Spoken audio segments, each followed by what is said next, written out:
The forest animals watched them with unsettling stillness, as if waiting for something. It began with a deer. Thomas noticed it because it didn't run. They had just reached the clearing as the light thinned toward evening, the sun already sinking behind the trees, leaving the forest washed in cold blue-gray. Frost clung to fallen leaves, crunching faintly under boots. Breath rose in steady clouds, each exhale briefly visible before vanishing. The deer stood at the edge of the trees, half in shadow, half in the open. Its coat was pale, dusted with frost along the spine. Its legs were locked, perfectly straight, head tilted slightly as it looked at them. Not past them, not around them, at them. "Hey!" Lena said softly, stopping beside Thomas. "That's close." Too close, he thought. Deer didn't linger like that. Not with 4 people clomping into a clearing, packs creaking, fabric brushing loudly in the cold. Normally, they bolted at the first sound. This one didn't even flick its ears. Mark raised a hand slowly as if testing the air. "Shoo!" he said gently. The deer didn't move. Its eyes reflected the dim light, dark and glossy, unblinking. After a moment, long enough for discomfort to creep in, it turned its head, precisely, and stepped back into the trees. Not running, not startled, just withdrawing as if dismissed. Thomas exhaled without realizing he'd been holding his breath. "Okay," Rachel muttered. "That was weird." They set up camp quickly, daylight draining fast. Stakes went into frozen soil with dull resistance. The forest pressed close around the clearing, bare branches knitting together overhead, limiting the sky to a narrow, pale strip.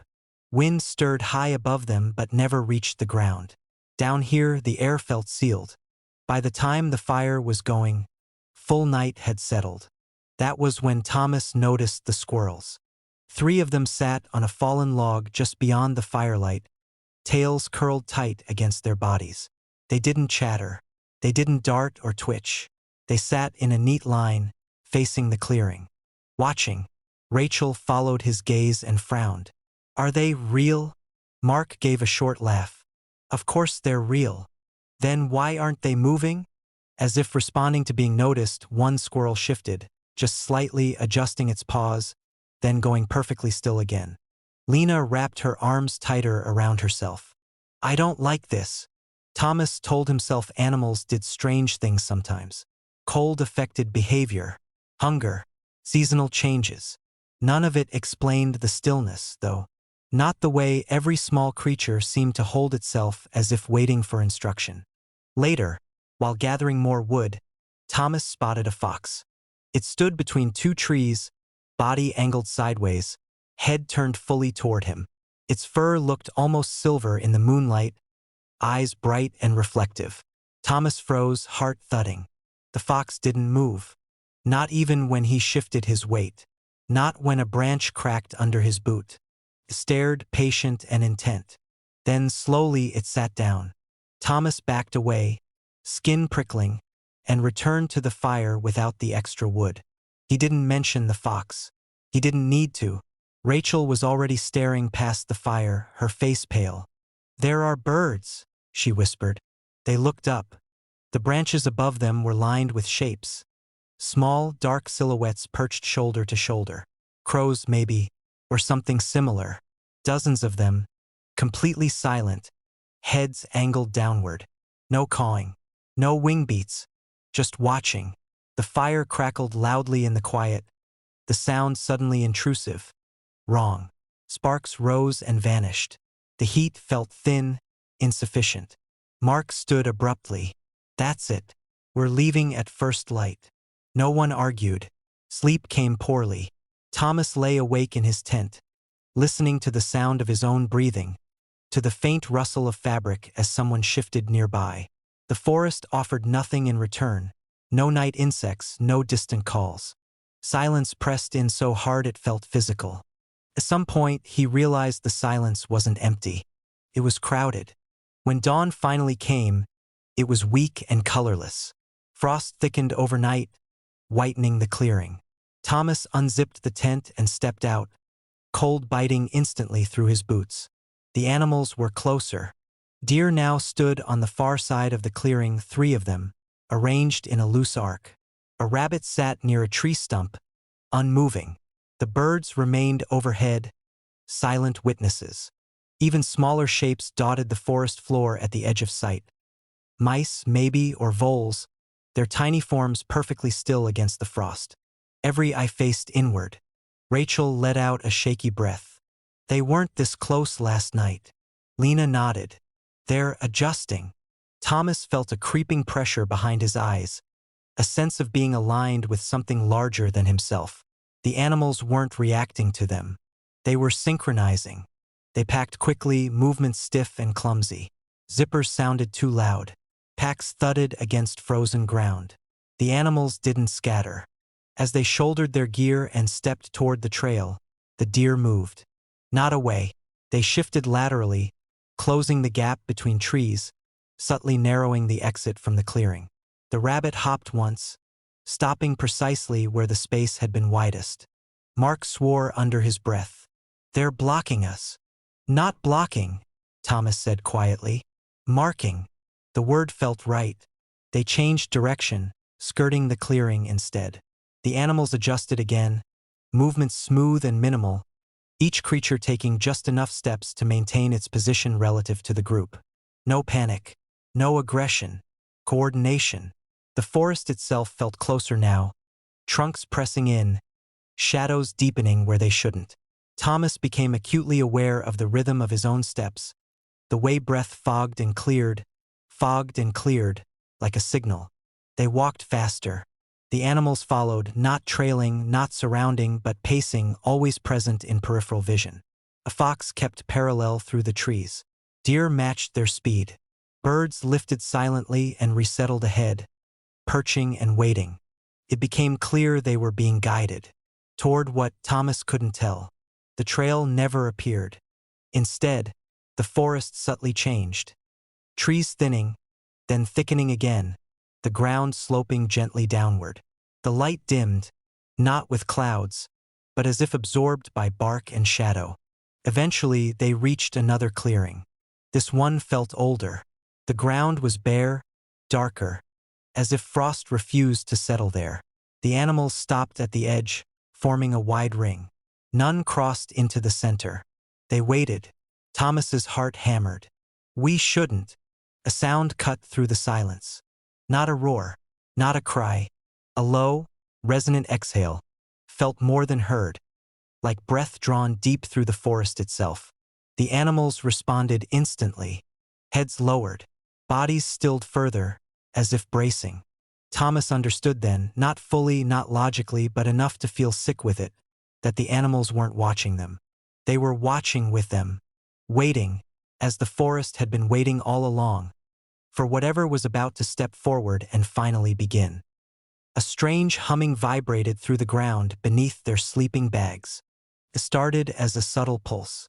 At first, Thomas thought it was his imagination, a leftover shiver from the cold seeping through the thin padding of his sleeping bag. The frost had settled hard overnight, coating the ground in a brittle white crust. The air inside the tent was still, heavy with condensation from their breath. Outside, the trees leaned motionless, their branches etched black against the faint glow of a waning moon. He felt the vibration first in his ankles, a low, insistent tremor that hummed faintly through the earth. He shifted, tugging his sleeping bag tighter around his shoulders, hoping movement would shake it off. The pulse remained, rhythmic now, like a heartbeat from beneath the soil. He froze. The others were asleep, or at least quiet enough that their slow, visible breaths seemed to fill the tent. Mara's rise and fall was steady, punctuated by a faint rasp as her exhale hit the frost-cold nylon. Thomas placed his hand on the ground beneath his pad. The vibration traveled through his palm in subtle waves, soft and continuous.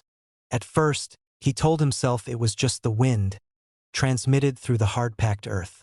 Trees sometimes make sounds like that in the dark, roots groaning under frost. But the vibration persisted even when the wind died, even when the air outside fell completely silent. He shifted again, rolling slightly onto his side, trying to ignore it. The humming grew stronger. He could feel it along his spine, a gentle shiver that seemed to originate deep within the soil.